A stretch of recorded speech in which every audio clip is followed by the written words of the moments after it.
Hello again, thank you for tuning in to Twizzle and our short series breaking down the Common App prompts for 2022 to 2023. In this video, we'll be going over Common App topic number 2. If this is your first video with us, remember to look at some of the other info we have. There's help for standardized tests and for building out extracurriculars. Back to the topic, the lessons we take from obstacles we encounter can be fundamental to later success. Recount a time when you faced a challenge, setback, or failure. How did it affect you, and what did you learn from the experience? Topic number 2 seems to be perfect for any package with a large athletic component. But remember, there are no topics made for any specific field. It depends on the student if they feel a certain topic is best for them. We're going to look at where you can find some sample essays, brainstorm the topic, and while talking about writing, we'll look at how to get some sentences looking appropriate. You might want to start with some sample essays. Remember, there are lots of books for college essays online. There are tons, like College Essay Essentials by Ethan Sawyer or 100 Successful College Application Essays, 3rd edition by the Harvard Independent. Okay, so today's topic. This topic is a little trickier than number 1. Even though it's asking you to talk about some kind of setback that you've experienced, you want to avoid an essay that ends with the overall message that failure is acceptable if you are shooting for competitive schools. A great essay here would be one that is perfectly framed by the question. A time when you had some kind of small failure and found yourself more committed to your interest. Athletes like number 2 because it's great for explaining a tough season. STEM majors like it because it's great for explaining a bad or unexpected initial experience that led to more research and better outcomes later. Once you've understood what the question wants and looked at some sample essays, definitely brainstorm this so you don't end up writing a fantastic essay about consistently failing. Remember that the goal of this essay is to get you into a top school, so remember to bring it back to your expressed field of interest. I mentioned an athlete and a STEM major before, so we'll look at examples of brainstorming for these two different types of students. So first, here is one way an athlete could brainstorm number 2. Here we see that the writer starts off with a humorous or inspirational story and then clearly frames the point of their essay. Failure is just part of the process. They divide the essay into a loss in their first paragraph that discusses different reasons for the loss. This is important because you want to be objective and avoid sounding whiny. The second paragraph doesn't end the essay but mentions a very big win. The third paragraph is the most important part, in my opinion, because it's the portion of the essay that demonstrates the lesson learned from this reflection. But here's another way to look at it. Let's look at how a STEM major might do this topic. Here.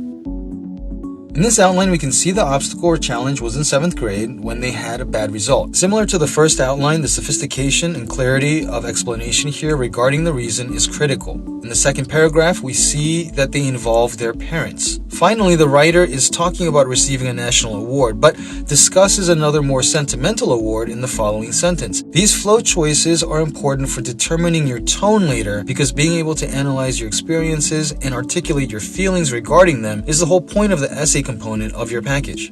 Even though the two backgrounds are very different, you can see from these two brainstorming structures that the students have clearly focused on the prompt. They have built essays that highlight some aspect of a difficulty or setback, however the context fits into their expressed interest. A good essay here will have an emotionally strong story about failure, but the best essays will tie the story into their expressed interest and their future goals at university. It's not impossible to write an essay about failure being acceptable for Ivy League packages, but it's not going to make sense to only highlight your failures unless you can turn that story into the basis for an integral part of your personality and get in. Remember, the goal isn't to write a great essay about failure. You're trying to write an essay that illustrates how your reaction in adverse situations has produced a student deserving of a top spot at a top school.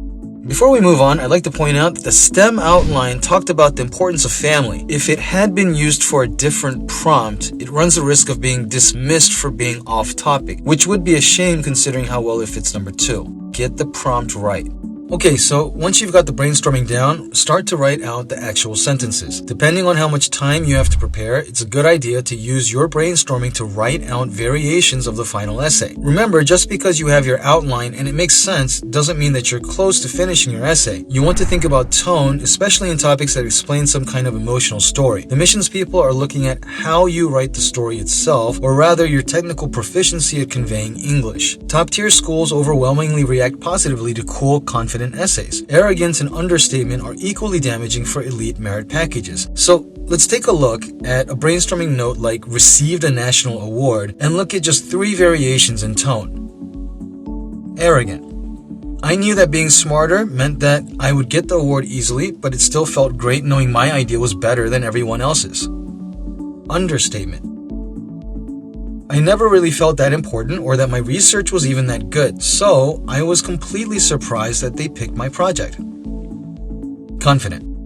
Winning that award meant a lot because I knew how many dozens of hours all of the nominees put in during the school year for their submissions. All 3 of these sentences can come from the same brainstorming. If you can imagine an essay that has different tones in each sentence or throughout the paragraphs, you can see how an essay without proper planning can sound very confusing to a grader. Did you mention an award but sound angry? Did you write about exciting times but all of the words sound very dull? These questions relate to the effectiveness of your writing. It's very hard to strike that balance in every sentence of sounding self-aware and humble. This is why the brainstorming step will help. You will spend the majority of your time writing and trying to make each sentence sound right, but doing 2 weeks of preparation spread out over a year will give you much better results than trying to produce an incredible essay 2 weeks before the deadline. So that's it for topic number 2. Hopefully this has helped you get an idea for how to approach this topic. Remember to like and subscribe to get notified when new topic breakdowns are available. In the next video, we'll be breaking down topic number 3.